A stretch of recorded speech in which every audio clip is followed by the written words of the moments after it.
Run. Okay.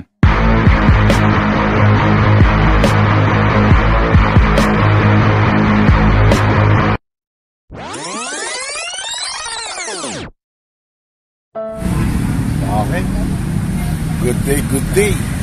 Eto, ang dalawang mama, ang Batman and Robin. Nag-aabang na naman. Nag-aabang na naman. Okay, alright. Ito na ang aming service. Babu. Bago tayo magpatuloy, isa munang paalala. Okay, alright.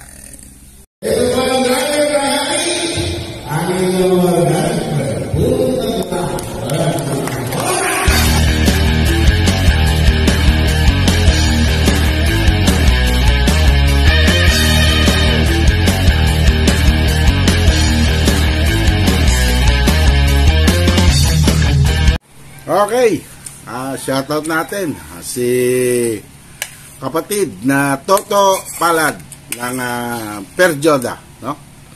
Sila yung merong rutang Salinas SM to SM Palapala. At may ruta rin silang Cavite City, Tero. Okay, shoutout kayo at sa mga kasama mo. At yan po yung mga nakasabay natin sa hearing. Siyempre, shoutout din natin yung mga nakasabay natin sa hearing, ang Naik Alliance, no? Naik Alliance Transport Cooperative. At nandyan din ang ating kapitbahay, ang Indang Transport Cooperative, no? Yung magkapatid, nandyan. Okay, shoutout kayo, shoutout. At sana'y mapanood nyo to, magkaroon na kayo ng cellphone na may camera. At nasa ganun makita nyo yung ating mga gawain sa ating cooperative. Okay, alright. So, ito nga pala ang nangyari. Ito nangyari sa hearing. Ang hearing, pagkakagastos na naman. Yung mga lumang application for Public Utility Vehicle Modernization Program, kailangan i-update. Kasi siyempre, nakailang extension. Tapos ngayon, ito na mo problema ngayon.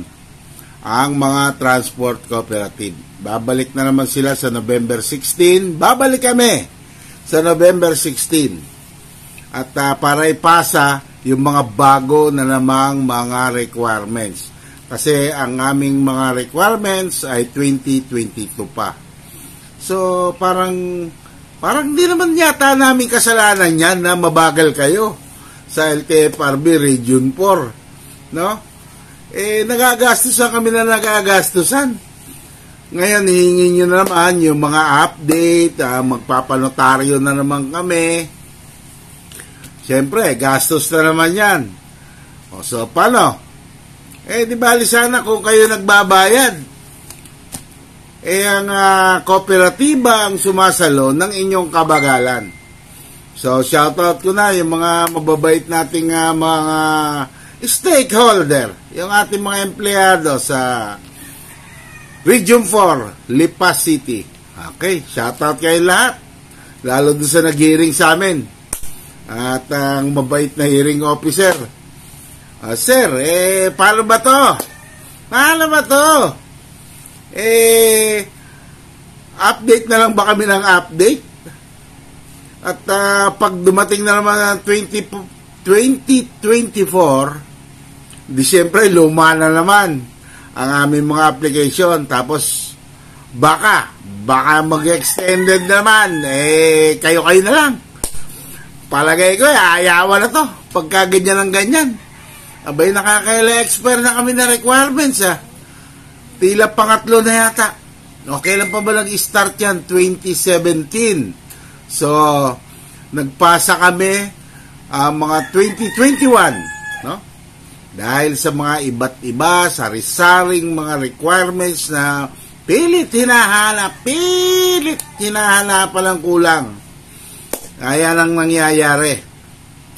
So, paano ba gagawin namin? Puro tiis na lang ba? Tiis. Parang hindi yata namin to problema. Parang kayo may gusto nitong modernization, hindi naman kami. Tapos papahirapan nyo pa kami. Ano ba yan? Ano ba yan? Okay, doon sa mga tropa pips natin na nasa Transport Cooperative, may nakasama pa tayong taga San Pablo. So, medyo hindi natin nakuha ang kausapin, no? Kasi medyo hindi kami magkasabay doon sa pagpasok doon sa tinatawag dating hearing room ng hearing officer. Ayan, ha? At sana naman sa susunod, no? Magkausap-usap naman tayong konti, magkapalitan ng mga haka-haka, kuro-kuro, kung ano ba nangyayari sa ating tinatawag na Public Utility Vehicle Modernization Program, no? At medyo parang nakakainip na, no? Sige, malaman natin kung ano ang katotohanan pagdating ng December 31, 2023. Pagdating ng 2024, diyan tayo magkikita-kita na kung ano na talaga resulta. Laban ba o bawi? Bawi ba o laban? Okay, shoutout ko yung ating mga kaibigan diyan sa Sapote GMA biyahe. Yung kanilang GM dyan, no? Shoutout po. At yung chairman ng Alfonso Dasma. Shoutout natin yan. Shoutout natin yung mga kaibigan natin dyan, ano? At yung iba pa nating mga ka-transport co-op sa Cavite. So, sana may share nyo naman yung aking tinatawag na vlog, no? Para sa ating transport cooperative. So, may share nyo sa GC nyo, sa mga kasama natin na mga driver, mga operator, nang sa ganon, magkaroon naman tayo ng tinatawag na information dissemination, no? Mga impormasyon. Kasi, pag-uwi namin nung hearing, October 17 yun Pag-uwi namin, meron kaming nasakyan, hindi niya pa alam kung ano yung nangyayari sa issue ng tinatawag na jeepney franchise phase out, no? Yung mga, hindi lang siguro jeepney ang ipe-phase out Ang ipe-phase out po ay yung prangkisa, hindi naman yung sasakyan. Makakapag-operate pa rin po kayo dahil lang modernization naman po lubhang mabagal. Basta kayo po ay nakakonsolidate ayon sa DOTR, basta kayo nakakonsolidate, makakabiyahe pa po ang ating mga traditional jeep. Sa bagal ba naman ang modernization na yan Saka naman nakakita, modernization na nga Imbis pabilis, pabagal. Okay. Shoutout natin yung mga tropa pips natin sa DOTR. Yung mga tropa pips natin dyan sa LTFRB. Higit sa lahat, yung mga tropa pips natin sa LGU. So, parang nandyan ang ating mga kakaharaping problema. Sana magkatulong-tulong tayo, mga driver ng hari at mga operator ng traditional jeep. So, okay. At kung sana'y naibigan nyo, at sana'y maibigan nyo, please share, like, and subscribe. Baka naman makita nyo ako. Nasa Facebook. May Facebook din po ang driver ng hari. Ang pangalan ay Facebook. Ang pangalan ng FB page ay driver ng hari. Ang pangalan ng isang Facebook account, driver din po ng hari. So, sana naman, supportahan nyo ang driver ng hari. Okay? This is driver ng hari, ang inyong organic brand. Purot natural, walang chemical. Alright.